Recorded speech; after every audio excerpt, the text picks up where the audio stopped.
Hello students. आज मैं आपको ऑफिशियल लेटर के बारे में बताने वाला हूँ। जैसा कि मैंने आपको पूर्व की क्लास में बताया था कि सरकारी पत्र किस प्रकार से लिखा जाता है, उसी प्रकार आज ऑफिशियल लेटर के बारे में चर्चा करेंगे। यहाँ पर आपको जानना ये आवश्यक है कि सरकारी पत्र और ऑफिशियल लेटर में क्या अंतर है।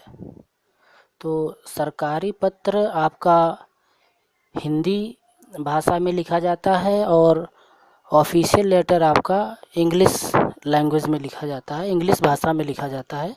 बस यही इन दोनों में मुख्य अंतर है। बाकी दोनों के फॉर्मेट सेम है और सेम प्रयोजन एवं उद्देश्य के लिए लिखे जाते हैं।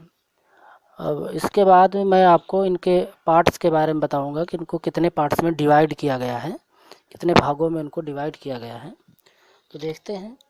सबसे पहले पार्ट्स में जो इन्हें डिवाइड किया गया उसको कहते हैं designation of sender and address. दूसरे पार्ट में इनको हम डिवाइड करते हैं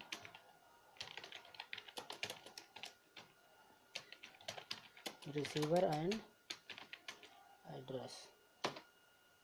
थर्ड पार्ट में reference number and date.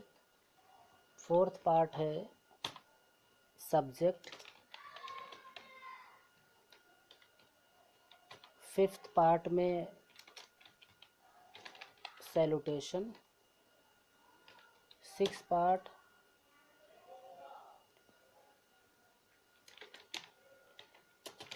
Body of the letter.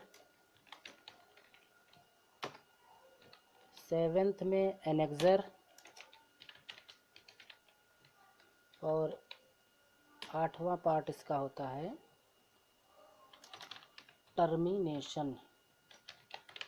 ये 8 पार्ट में इसको डिवाइड किया गया है। ये 8 पार्ट से मिलकर के एक ऑफिशियल लेटर तैयार होता है। अब डेजिग्नेशन का मतलब होता है पदनाम, भेजने वाले का पदनाम और पता। ये इसका पहला भाग है। दूसरा रिसीवर का पदनाम, जो पत्र को प्राप्त करता है, प्राप्तकर्ता का पदनाम और पता। रेफरेंस नंबर यानी पत्रांक संख्या और दिनांक। चौथा है सब्जेक्ट, किस विषय पे लिखा जा रहा है वो विषय यहाँ पर इंगित किया जाता है।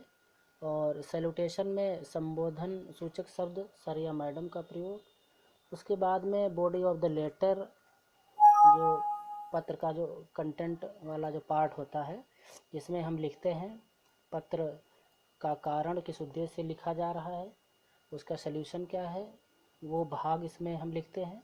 उसके बाद एनेक्सर में जो हम पत्र के साथ में अगर कुछ संलग्न करके भेजना है तो उन संलग्नकों की संख्या हम यहाँ पर डालते हैं, उनका नाम लिखते हैं कि क्या क्या हम इसमें अटैच करके भेज रहे हैं। और 8वें नंबर पर लास्ट में हम लिखते हैं टर्मिनेशन, समाप्ति सूचक शब्द क्या है उसके बारे में। तो ये 8 भागों में डिवाइड किया जाता है ऑफिशियल लेटर को। अब उसके बाद में हम इसका फॉर्मेट देखते हैं कि किस तरीके से इसका फॉर्मेट तैयार किया जाता है ऑफिशियल लेटर का लिखने के लिए। तो सबसे पहले हम इसको शुरू करते हैं फ्रॉम से। फ्रॉम से शुरू करने के बाद में जो लिखते हैं हम इसको फ्रॉम्स के नीचे से लिखना स्टार्ट करते हैं और यहाँ पर हम उसका डेजिग्नेशन लिखते हैं। फ्रॉम के बाद डेजिग्नेशन और एड्रेस क्या है ये लिखने के बाद में हम टू से, दूसरा पार्ट इसका आता था आपका डेजिग्नेशन ऑफ रिसीवर, उसको हम टू से स्टार्ट करते हैं और फिर उसका डेजिग्नेशन के बाद वो उसका एड्रेस क्या है ये यहाँ पर हम लिखते हैं। वो कुछ संस्था से है, इसका एड्रेस क्या है वो यहाँ पर लिखा जाता है। उसके बाद में रेफरेंस नंबर, मैंने बताया था और सरकारी पत्र में ऑफिशियल लेटर में पत्रांक संख्या वही है और उसको थोड़ा सा डेट को थोड़ा आगे से लिखा जाता है, रेफरेंस नंबर के बाद में डेट को हम यहाँ लिखते हैं। उसके बाद में सब्जेक्ट, किस विषय से संबंधित है, वो विषय का मुख्य भाग यहाँ पर लिख दिया जाता है कि जिससे पत्र को पढ़ करके समझा जा सके कि पत्र किससे संबंधित है। उसके बाद में सैल्यूटेशन में सर या मैडम, सर या मैडम लिखते हैं, और उसके नेक्स्ट लाइन से हम मेन जो भाग होता है, मुख्य भाग उसका पत्र का, वो हम लिखना स्टार्ट करते हैं। इसको हम 2-3 पैराग्राफ में, या पत्र की समस्या क्या है, कितना बड़ा है, उसका कंटेंट कितना है, उसके हिसाब से ये पैराग्राफ इसमें कम या ज़्यादा हो सकते हैं, ये हम इसमें लिखते हैं। उसके बाद में अनेक्जर, जो इसमें जो संलग्नक कौन कौन से हैं वो हम यहाँ पर लिख देते हैं 1 2 3 करके। 1 2 3 4 जो हम भेजने हो 1 2 3 लिख करके उनके आगे उसका हम मेन हेडिंग लिख देते हैं कि ये एनेक्जर में हम क्या इसमें लगा रहे हैं। उसके बाद में 8 पार्ट जो इसका था, 8वां भाग, वो था टर्मिनेशन। उसकी जगह पर हम इसमें यूज़ करते हैं योर्स फेथफुली।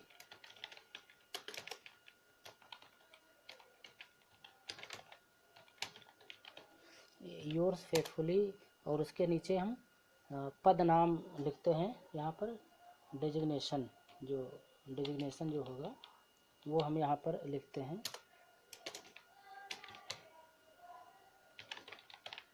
और इसको हम पत्र के राइट साइड में ले करके जाते हैं, ये राइट साइड में इसको हम रखते हैं।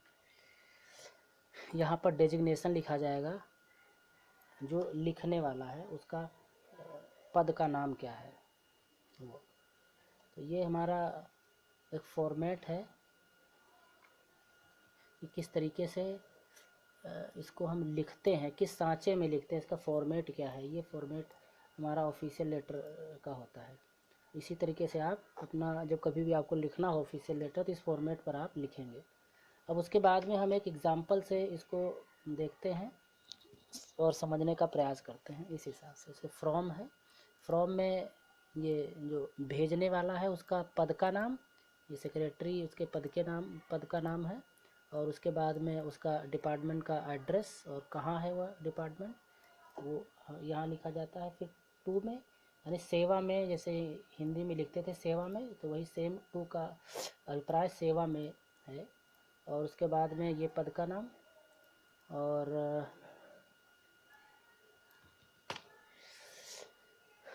डिपार्टमेंट और एड्रेस क्या है ये लिखा जाता है। फिर रेफरेंस नंबर के बाद सब्जेक्ट के बाद सर या मैडम लिखते हैं। उसके नेक्स्ट लाइन से हम उसके नीचे से लिखना स्टार्ट करते हैं। और अनेक्जर हैं तो अनेक्जर यहाँ लिखे जाते हैं, नहीं है तो कोई बात नहीं। फिर ये टर्मिनेशन, योर्स फेथफुली, और लिखने वाले का पद नाम यहाँ पर लिखा जाता है। ये एग्ज़ाम्पल है जिससे आप इसको अच्छी तरीके से समझ सकते हैं कि स्टेप बाय स्टेप क्या हमें लिखना होता है। अब उसके बाद में एक और फॉर्मेट होता है जो ज़्यादातर मंत्रालयों के माध्यम से अपने अधीनस्थ कार्यालयों में भेजे जाते हैं। दूसरा ये फॉर्मेट है हमारा। इसमें फाइल नंबर यहाँ पर लिखा जाता है, जैसे हम उसमें रेफरेंस नंबर लिखते थे तो उसको हम यहाँ ऊपर लिखते हैं। फिर ये गवर्नमेंट ऑफ इंडिया, ये भारत सरकार के द्वारा लिखा जा रहा है, यानी सेंट्रल गवर्नमेंट के द्वारा। फिर ये उसका डिपार्टमेंट है, मिनिस्ट्री ऑफ फाइनेंस, ये मिनिस्ट्री ऑफ फाइनेंस के माध्यम से जारी किया जा रहा है विभाग से। और वो विभाग कहाँ पर है, उसका एड्रेस क्या है, वो एड्रेस हम इसको राइट साइड में लिखते हैं और उसके नीचे उसकी डेट लिखी जाती है। फिर से देखेंगे ये भारत सरकार या यहाँ पर, और उसके नीचे हम उसका मंत्रालय कौन सा है वो, और मंत्रालय का एड्रेस हम इस तरफ लिखते हैं राइट साइड में, और उसके नीचे उसकी डेट। अब जैसे यहाँ पर आप कोई और मंत्रालय यूज़ कर सकते हैं यहाँ पर, और उसका एड्रेस आपको यहाँ पर चेंज करना होगा। स्टेट गवर्नमेंट है तो स्टेट गवर्नमेंट का यहाँ पर लिखेंगे, और अगर यहाँ पर उसका डिपार्टमेंट है तो वो लिखेंगे आप यहाँ पर। बाकी सेम फॉर्मेट यही रहता है, बस इसमें ये 2 के बाद में जो रेफरेंस नंबर आता था वो यहाँ से हटा दिया जाता है, बाकी सारा सेम है। वो रेफरेंस नंबर यहाँ की बजाय हम सबसे ऊपर यहाँ पर लिख देते हैं। तो ये 2 फॉर्मेट हैं जो मैंने आपको यहाँ पर समझाने का प्रयास किया है। आशा करता हूँ कि आपको ये समझ में आए होंगे और आप इनको अच्छी तरीके से इनका इस्तेमाल करेंगे, इसका प्रयोग करेंगे और इनका बारंबार अभ्यास करके आप इनको सीखने का प्रयास करेंगे। इसी आशा के साथ मिलता हूँ अब आपसे अगली वीडियो में।